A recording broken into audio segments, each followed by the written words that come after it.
So இது very important points. Another points இருக்குது. இப்போ அனதர் ஒரு நோட்டேஷன் என்ன சொன்னாங்க, range. Range of the function.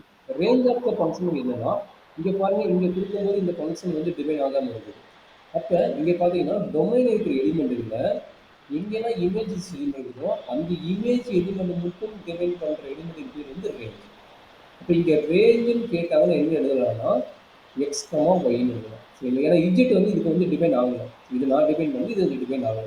சரிங்களா?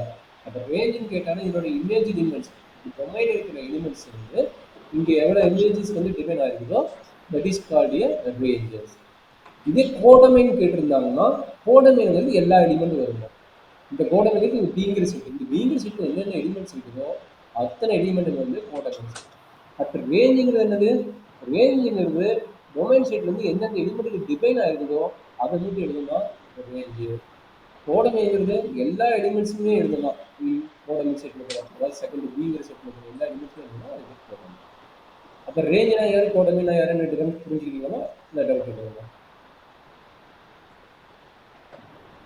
சசிதா, ரேஞ்சுனா என்ன தெரியுங்களா? புரிஞ்சுதுங்களா? சரி, ஓகேப்பா.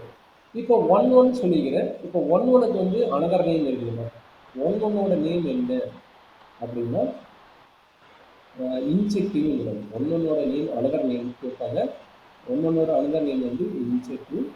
அந்த ஆன் டூவோட நேம் என்னன்னா another name. Another name is called a சப்செக்டிவ்.